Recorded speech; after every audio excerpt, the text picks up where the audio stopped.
ಎಲ್ಲ ಅಲಂಕರಿಸ್ತಾ ಇದ್ದೀರಾ. ನಮ್ ಕಂಪನಿಗೆ ಡೈರೆಕ್ಟರ್ ಆಫ್ ಅಡ್ಮಿನ್ ಆಗ್ತಿದ್ದೀರಾ.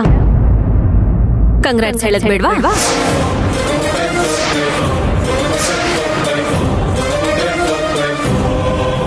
ಇವಳಗ್ ವಿಷಯ ಹೇಗ್ ಗೊತ್ತಾಯ್ತು?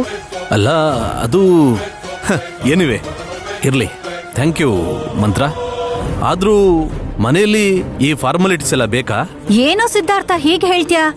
ಪಾಪ ಮಗು ಎಷ್ಟು ಖುಷಿಯಿಂದ ಕಂಗ್ರಾಚುಲೇಷನ್ಸ್ ಹೇಳ್ತಾ ಇದೆ.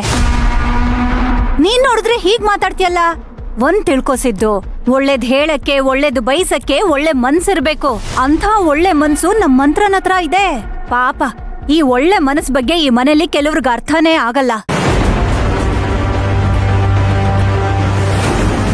ಶುಭಾಶಯ ಹೇಳಕ್ಕೆ ಫಾರ್ಮಲ್ ಆದ್ರೇನು, ಇನ್ಫಾರ್ಮಲ್ ಆದ್ರೇನು, ಹೃದಯ ತುಂಬಿ ಹೇಳ್ಬೇಕು.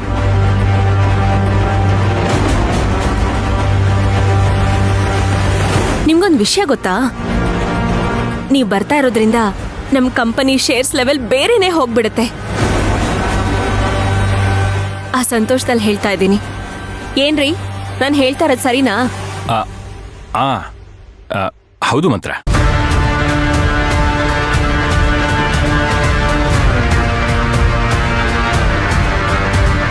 ರೀ, ಅಕ್ಕ ಬಾವ ಹೊರಡೋದು ಲೇಟ್ ಆಗತ್ತೆ ಅನ್ಸುತ್ತೆ. ನಾವಲ್ಲಿ ಮುಂಚೆನೆ ಹೋಗಿ ಅಲ್ಲಿ ಎಲ್ಲ ವ್ಯವಸ್ಥೆನೂ ಮಾಡ್ಬೇಕಾಗತ್ತೆ. ಬನ್ನಿ. ಅಯ್ಯೋ, ಹೇಳ್ತಾ ಇದ್ದೀನಿ, ಹಾಗೆ ನಿಂತಿದ್ದೀರಲ್ಲ. ಬನ್ನಿ ಬನ್ರಿ, ಬೇಗ ಬನ್ನಿ. ನೋಡಿದ್ಯಾ ಸಿದ್ಧಾರ್ಥ ಮಂತ್ರನ್ನ? ನಿನ್ನ ಬರ್ಮಾಡ್ಕೊಳ್ಳೋದಿಕ್ಕೆ ಆಫೀಸ್ಗೆ ಹೋಗಿ ಮುಂಚೆನೆ ಅವಳು ಎಲ್ಲ ರೆಡಿ ಮಾಡ್ತಾ ಇದ್ದಾಳೆ. ಅವಳು ಎಷ್ಟು ಖುಷಿ ಪಡ್ತಾ ಇದ್ದಾಳೆ ನೋಡು ಪಾಪ. ಅಮ್ಮ, ನಾವ್ ಹಾಸ್ಪಿಟ್ಲಿಗೆ ಹೋಗ್ಬೇಕಲ್ವಾ, ಲೇಟ್ ಆಗ್ತಿದೆ, ಬನ್ನಿ ಹೋಗೋಣ. ಹಾ, ಆಯ್ತಾಯ್ತು. ಸಿದ್ದು, ನಾನು ಇವಳನ್ನ ಹಾಸ್ಪಿಟ್ಲ್ ಕರ್ಕೊಂಡು ಹೋಗ್ಬರ್ತೀನಿ. ಎಲ್ಲ ಮುಗಿದ್ಮೇಲೆ ಹಾಗೆ ಆಫೀಸಿಗೆ ಬಂದ್ಬಿಡ್ತೀವಿ. ಅಲ್ಲಮ್ಮ, ನಾನೇ ನಿಮ್ಮನ್ ಬಿಡ್ತೀನಿ. ಪರವಾಗಿಲ್ಲ ಕಣೋ, ನೀನ್ ತಲೆ ಕೆಡ್ಸ್ಕೊಬೇಡ. ನೀನ್ ಆರಾಮಾಗಿ ಹೋಗ್ಬಿಟ್ ಬಾ. ಒಳ್ಳೇದಾಗ್ಲಿ. ಹಾ, ಬಾ ಮಗಳೇ.